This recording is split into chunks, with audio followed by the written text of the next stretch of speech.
Hey everyone, and welcome. Today, we're cracking open what I like to call the financial detective kit. We're talking about hypothesis testing. Now, that might sound a little academic, but really, it's just a powerful step-by-step way to investigate claims and make smart decisions when you don't have all the facts. It's how we go from having a gut feeling to having a conclusion that's actually backed by data. And this really gets to the heart of it all, doesn't it? I mean, it's the biggest question in finance. When you see a fund manager with amazing returns, is that person a true genius? Or did they just happen to catch a lucky wave in the market? Well, hypothesis testing is what gives us the tools to tell the difference between real skill and just random chance. Okay, so here's our game plan for today. First, we're going to tackle the main problem, how to make decisions when you're flying blind. Then we'll open up the actual framework, the detective's rulebook, if you will. After that, we'll put it all to the test on a real financial claim, see how to compare two different sets of clues, and finally, figure out what to do when the evidence gets, well, a little messy. Right, so in the world of finance, we're almost never working with a complete picture. It's just not possible. You might have a few months of a stock's returns, but what you really want to know is how it's going to perform over the long haul. So we're constantly using a small piece of the puzzle, a sample, to try and understand the whole thing, the population. And that right there, that's the fundamental challenge we're trying to solve. And this is exactly where hypothesis testing becomes our best friend. It is the formal process that lets us take that small sample, that little bit of evidence we have, and use it in a really disciplined way. It gives us an objective framework to test a claim about that bigger picture, whether we're talking about a company's average profits or a portfolio's real level of risk. So how does this whole thing actually work? Let's open up the toolkit. You see, any good investigation needs a clear, structured process, right?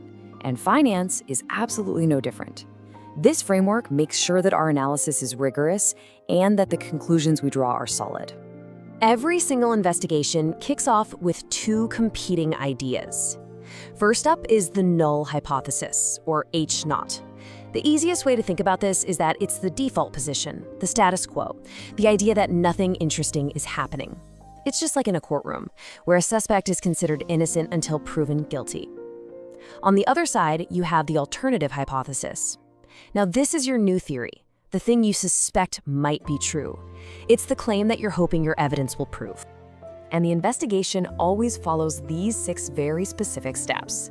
First, you state your two competing hypotheses. Then, you pick the right statistical tool for the job. Step 3 is crucial. You decide on your level of significance. Think of this as setting the burden of proof. How strong does the evidence have to be? Based on that, you state your decision rule. And only then do you actually go collect your data, run the numbers, and finally, make a statistical decision. It's really the scientific method, just applied to finance. But here's the thing, no verdict is ever completely risk-free, and this table lays it all out. We can make 2 different kinds of mistakes. Look at the bottom row first. A type 1 error is a false positive. We reject the null hypothesis when it was actually true. In our courtroom analogy, this is like convicting an innocent person. Now look at the top row.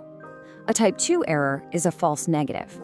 We fail to reject the null hypothesis even though it was false. We let a guilty person walk free. It's a constant trade-off. So, what we really want is a powerful test. You see, a test power is all about its ability to correctly identify guilt, to find the truth when that alternative hypothesis is the real story.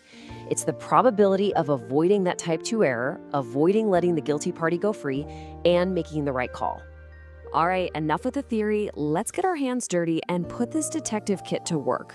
We're going to take on a real-world financial claim and see exactly what the evidence tells us. Okay, here's our case file. We've got a fund manager who's claiming their fund is pretty low risk, specifically that the standard deviation of its returns is under 4%. We've got 24 months of data to work with. Our job is to investigate this claim and see if it actually holds water. Okay, step 1, state the hypotheses. Now, the claim is about a standard deviation of 4%, but the specific statistical test we need to use works with variance. No big deal, we just square the number. A standard deviation of 4% is a variance of 16. So our null hypothesis, the status quo, is that the fund's risk is not lower than that. our alternative hypothesis is what the manager is hoping for, that the fund's risk really is less than a 4% standard deviation, meaning a variance of less than 16. Next up, we need the right tool for the job. Because we're investigating a claim about a single fund's variance, we use something called a chi-square test. Just think of it as our specialized magnifying glass for looking at risk. So we run our 24 months of data through this test, and we get our key piece of evidence, a test statistic of 18.63. And now, it's time for the verdict. We have to compare our evidence, that 18.63, to our standard of proof, which we call the critical value. Let's say for this case, the critical value we set earlier was 13.09. Since our test statistic of 18.63 is greater than that critical value, the evidence just isn't strong enough to overturn our initial assumption. So our verdict is, we reject the null hypothesis. So what on earth does that mean in plain English? Well, we're basically saying that the evidence just strong enough to support what the manager was claiming. Based on the 24 months of data we looked at, we have enough statistical proof to say the fund's risk is definitely less than 4%. Of course, investigations can get a lot more complicated. What if you need to compare two totally different groups? Let's say, for instance, you want to know if a company's stock was more volatile before a big regulation change compared to after. For that kind of question, you need some more advanced tools designed for comparison. And our detective kit has specific gadgets for these jobs. If you're comparing two totally unrelated groups, like, say, the average returns of tech stocks versus utility stocks, you'd use a certain test. If the groups are related, like comparing a company's performance to its main competitor over the same time period, you'd use a paired test. And if you want to know if one group is just flat out more volatile than another, you'd pull out what's called an F-test to compare their variances. Now, pretty much all the tests we've talked about so far are what we call parametric tests. And they work great, but they do rely on some pretty strict assumptions about the data, like that it follows that nice, neat bell curve. But what happens when the real world gets messy and your data just doesn't want to play by the rules? Well, that's when we reach for non-parametric tests. Think of it this way. Parametric tests have a very strict rulebook. They're all about parameters like the mean and the variance. Non-parametric tests, they're the flexible, adaptable detectives of the statistics world. They make very few assumptions about your data, which makes them absolutely perfect for those more unusual rule-breaking situations. So you'll grab a non-parametric test in a few key scenarios.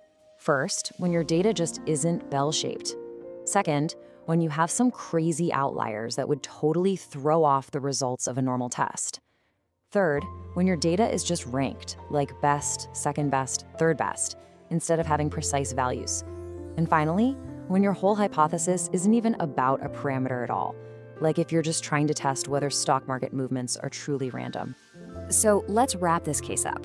The big takeaway is that hypothesis testing gives us that objective, scientific framework for making financial decisions. That 6-step process is our roadmap, and it keeps us honest. We're always facing that trade-off between two kinds of errors, a false positive or a false negative. We've got specific tools for all sorts of jobs. And remember, non-parametric tests are our go-to when the data gets weird. And that brings us to the final thought. At the end of the day, statistical testing never, ever gives us 100% certainty. It only gives us probabilities. We're always just weighing the evidence and making a judgment call. That level of significance we talked about, it's really just a measure of our own skepticism. And it forces us to ask a really important question, not just in statistics, but in all of our investments. What level of doubt are you really willing to live with?